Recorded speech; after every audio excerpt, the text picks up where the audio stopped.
नमस्ते बच्चों, कैसे हैं आप सब। मैं आशा करती हूँ कि आप अपने परिवार के साथ कुशल पूर्वक होंगे और हमारे इस वीडियो का बड़ी बेसब्री से इंतज़ार कर रहे होंगे। बच्चों, छठी कक्षा में आपने सौरमंडल के बारे में पढ़ा था और जाना था कि पृथ्वी जिस पर हम रहते हैं सूर्य के ही ग्रहों में से एक है और यह ही एकमात्र ऐसा ग्रह है जहाँ पर जीवन है। पर बच्चों, आपको यह जानकर बड़ी हैरानी होगी कि जहाँ पर हम रहते हैं वह पृथ्वी की केवल ऊपरी सतह ही है और यह ही वह सतह है जहाँ पर पेड़ पौधे, जीव जंतु, पहाड़, नदियाँ आदि भी हैं। बच्चों, क्या आप अंदाज़ा लगा सकते हो कि पृथ्वी के अंदर क्या है? आज के इस वीडियो में हम यही जानने की कोशिश करेंगे। तो चलिए शुरू करते हैं 7वीं कक्षा का भूगोल का दूसरा अध्याय, हमारी पृथ्वी के अंदर।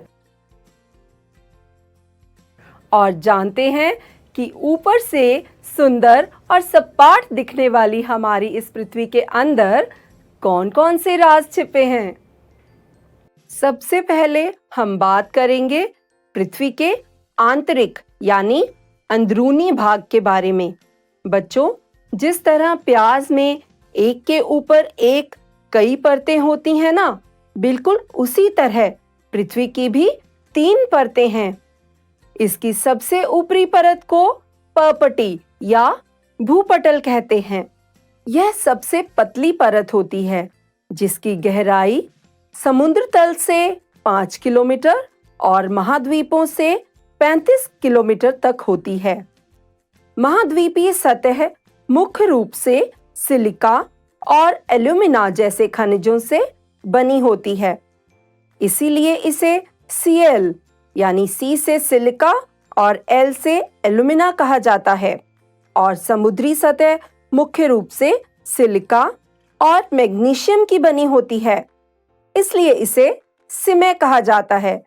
C से सिलिका और मैं से मैग्नीशियम। भूपटल या पर्पटी के ठीक नीचे की सतह को मेंटल कहते हैं, जो 2900 किलोमीटर की गहराई तक फैली होती है। पृथ्वी की सबसे आंतरिक परत क्रोड है। यह सबसे मोटी परत है जो कि निकल और लोहे की बनी होती है। इसे निफे कहते हैं। नी से निकल और फै से फेरस यानी लोहा। यहाँ पर तापमान और दाब काफी अधिक होता है। तो बच्चों, अब तो आप जान चुके हो ना कि पृथ्वी की 3 परतें कौन सी हैं। पहली परत है पर्पटी या भूपटल, दूसरी है मेंटल और इसकी तीसरी परत है क्रोड। आपने यह भी देखा कि धरती के आंतरिक भाग में कई खनिज पदार्थ पाए जाते हैं जिन्हें खोद कर निकाला जाता है और इस तरह खनिज पदार्थों को खोद कर निकालने की प्रक्रिया को खनन कहते हैं और यह काम इंजीनियरों की देखरेख में होता है। और जिस जगह पर खनिज निकालने के लिए खुदाई होती है उसे खान कहते हैं। क्या आप जानते हो बच्चों कि दुनिया की सबसे गहरी खान दक्षिण अफ्रीका में है। इस खान की गहराई 4 किलोमीटर है। तेल मिलने की उम्मीद में इंजीनियर इस खान को 6 किलोमीटर गहरा खुदवा चुके हैं। बच्चों, पृथ्वी के केंद्र तक पहुंचना संभव नहीं है क्योंकि पृथ्वी का केंद्र समुद्री सतह के 6000 किलोमीटर नीचे माना जाता है और इतना गहरा खोदना संभव नहीं है।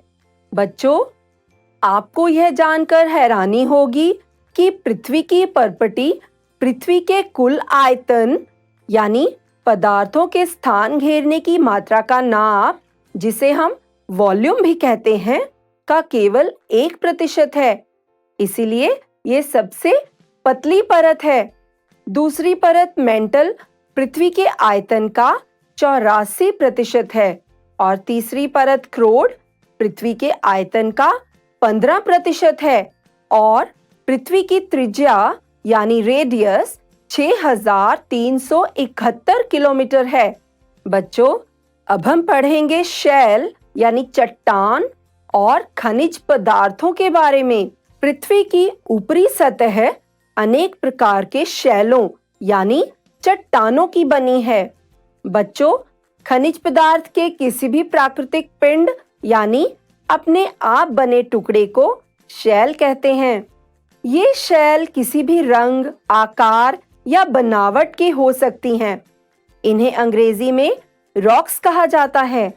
शैल 3 प्रकार की होती हैं।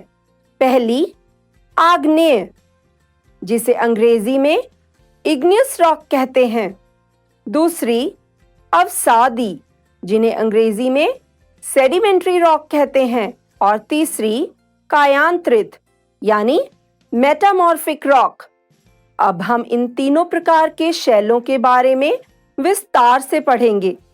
पहले बात करते हैं आग्नेय शैल की। आग्नेय शैलों को प्राथमिक शैल भी कहा जाता है।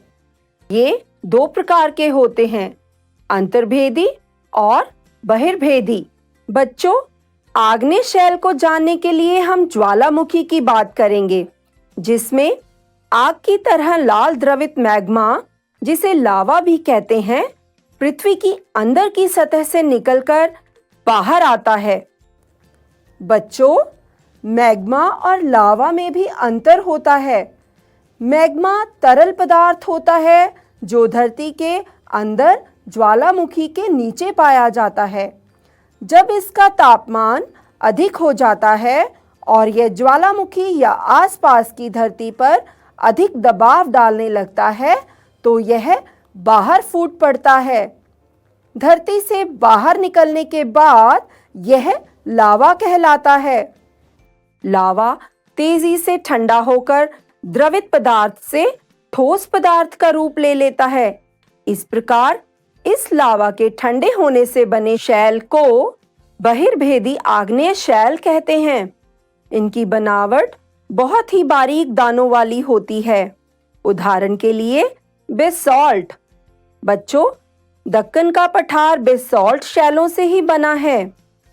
अगर आप नहीं जानते तो मैं बता दूं कि दक्कन का पठार हमारे देश का एक भूभाग है। बच्चों, कई बार ये द्रवित मैग्मा धरती के अंदर ही ठंडा हो जाता है और इस प्रकार बने शैलों को अंतर्भेदी शैल कहते हैं। धीरे धीरे ठंडा होने के कारण ये लावा बड़े दानों में परिवर्तित हो जाता है।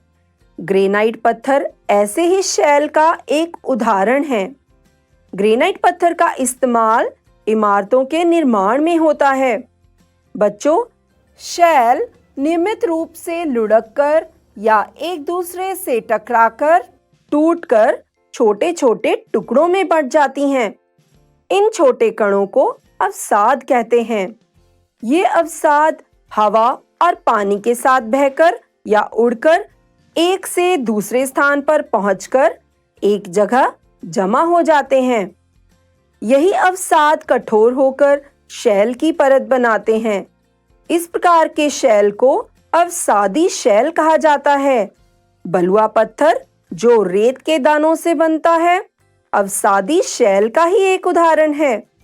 अवसादी शैलों में पौधों, जानवरों और अन्य सूक्ष्म जीवाणुओं जो कभी इन शैलों में रहे होंगे के जीवाश्म यानी मृत शरीर के अवशेष भी हो सकते हैं, क्योंकि ये शैल छोटे छोटे अवसादों के दबने और जमने से बनती हैं।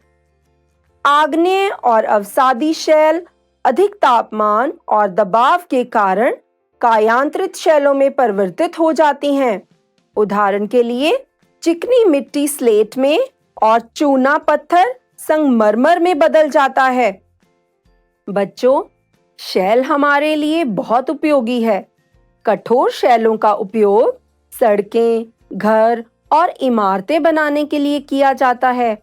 हमारे देश के बड़े बड़े भवन और ऐतिहासिक स्मारक जैसे लाल किला, ताजमहल आदि भी इन्हीं शैलों का सजीव रूप हैं। और जानते हो बच्चों, इन शैलों के छोटे छोटे टुकड़े पहले पहल कई खेलों जैसे 7 पत्थर या पिट्ठू, स्टापू, 5 पत्थर या गिट्टी आदि में भी उपयोग किए जाते थे। आप अपने माता पिता या दादा दादी से इन खेलों के बारे में जरूर पूछना। उस समय यही खेल हुआ करते थे जिन्हें आसपास के सब बच्चे मिलकर खेलते थे। बच्चों, आपको यह जानकर हैरानी होगी कि किन्हीं निश्चित दिशाओं में एक प्रकार की शैल चक्रीय तरीके से दूसरे प्रकार की शैल में बदल जाती है। एक शैल के दूसरे प्रकार के शैल में परिवर्तित होने की इस प्रक्रिया को शैल चक्र कहते हैं। बच्चों, इस शैल चक्र को ध्यान से देखोगे तो आपका आश्चर्य विश्वास में बदल जाएगा कि किस तरह एक पदार्थ विभिन्न रूपों में परिवर्तित होने के बाद जब उस बिंदु पर पहुंचता है जहां से वह शुरू हुआ था, तो वह उसी मूल रूप में आ जाता है। बच्चों, हमने इसी पाठ के पहले हिस्से में पढ़ा कि द्रवित मैग्मा ठंडा होकर ठोस आग्नेय शैल का रूप लेती है। यही आग्नेय शैल छोटे टुकड़ों में टूटकर एक स्थान से दूसरे स्थान पर पहुंच जाती है। उस स्थान पर यह अवसादी शैल का रूप ले लेती है। ताप और दाब के कारण ये आग्नेय और अवसादी शैल कायांतरित शैलों में बदल जाती हैं और अत्यधिक ताप और दाब के कारण कायांतरित शैल फिर से पिघलकर द्रवित मैग्मा बन जाती है और यही द्रवित मैग्मा ठंडी होकर फिर से ठोस आग्नेय शैल में बदल जाती है। बच्चों, अब हम बात करेंगे खनिज पदार्थों की। शैल कई प्रकार के खनिजों से बनी होती हैं। खनिज प्राकृतिक रूप में पाए जाने वाले पदार्थ हैं जिनका निश्चित भौतिक गुण धर्म यानी किसी पदार्थ का गुण विशेष होता है। यही नहीं, हर खनिज का एक निश्चित रासायनिक मिश्रण होता है। खनिज हमारे जीवन में बहुत महत्व रखते हैं। कुछ खनिजों जैसे कोयला, प्राकृतिक गैस और पेट्रोलियम का उपयोग ईंधन के रूप में होता है। कुछ खनिज उद्योगों में इस्तेमाल होते हैं जैसे लोहा, सोना, यूरेनियम आदि। यही नहीं, कुछ खनिज खाद और औषधियां बनाने में भी उपयोग होते हैं। बच्चों, विभिन्न राज्यों में विभिन्न प्रकार के खनिज पाए जाते हैं। आपको पता लगाना है कि आपके राज्य में कौन से खनिज पाए जाते हैं। और अब वक्त है इसी अध्याय से जुड़े कुछ प्रश्न देखने का और उनके उत्तर जानने का। सबसे पहले आपको कुछ प्रश्न दिए जाएंगे और साथ ही उनके विकल्प भी होंगे और आपको बस सही विकल्प चुनना है। तैयार हो? पृथ्वी की कितनी परतें हैं? और आपके विकल्प हैं 4, 2 या 3। और सही उत्तर है बिल्कुल सही, 3।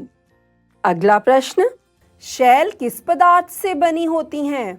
और आपके विकल्प हैं खनिज पदार्थ, खाद्य पदार्थ, पेय पदार्थ और सही उत्तर है खनिज पदार्थ। अब देखते हैं अगला प्रश्न, द्रवित मैग्मा के ठंडा होकर ठोस होने से बने शैल क्या कहलाते हैं? और आपके विकल्प हैं आग्नेय, अवसादी या कायांतरित। और इसका उत्तर है आग्नेय। अब देखते हैं अगला प्रश्न, पृथ्वी की सबसे भीतरी परत को क्या कहते हैं? पर्पटी, क्रोड या मेंटल? और सही उत्तर है क्रोड। अगला प्रश्न है, सोना, पेट्रोलियम और कोयला किसके उदाहरण हैं? और आपके विकल्प हैं शैल, खनिज या जीवाश्म। और इसका सही उत्तर है बिल्कुल सही, खनिज। अब देखते हैं छठा प्रश्न, बलुआ पत्थर किस प्रकार के शैल का उदाहरण है? और आपके विकल्प हैं अवसादी शैल, कायांतरित शैल या आग्नेय शैल। और सही उत्तर है अवसादी शैल। और अब आखिरी प्रश्न, पृथ्वी की सबसे पतली परत कौन सी है? पर्पटी, मेंटल या क्रोड? और सही उत्तर है पर्पटी। बच्चों, अब आगे चलते हैं और मिलाते हैं नीचे दिए गए शब्दों को उनके आगे दिए गए वाक्यों से। पहला शब्द है क्रोड, तो इसे मिलाएंगे हम पृथ्वी की परत से। अगला शब्द है खनिज, जिसका एक निश्चित रासायनिक मिश्रण होता है। अब आगे है शैल, जो सड़क और इमारत बनाने के लिए उपयोग होती है। फिर है चिकनी मिट्टी, जो बदल जाती है स्लेट में। अंत में है Cl, जो सिलिका और एल्युमिनियम से बना है। अब आगे आपको कुछ वाक्य दिए गए हैं। आपको बताना है कि ये वाक्य सही है या गलत। पहला वाक्य है, शैलों के कायांतरण की प्रक्रिया के दौरान चूना पत्थर संगमरमर में बदलता है। बच्चों, यह वाक्य सही है या गलत? बिल्कुल सही, यह वाक्य सही है। अगला वाक्य है, विश्व की सबसे गहरी खान सऊदी अरब में है। तो बच्चों, यह वाक्य गलत है, क्योंकि विश्व की सबसे गहरी खान सऊदी अरब में नहीं, बल्कि दक्षिणी अफ्रीका में है। अब देखते हैं तीसरा वाक्य, जीवाश्म खाद्य पदार्थों के अवशेष होते हैं। यह वाक्य भी गलत है, क्योंकि जीवाश्म खाद्य पदार्थों के नहीं, बल्कि पेड़ पौधों और जीवों के अवशेष होते हैं।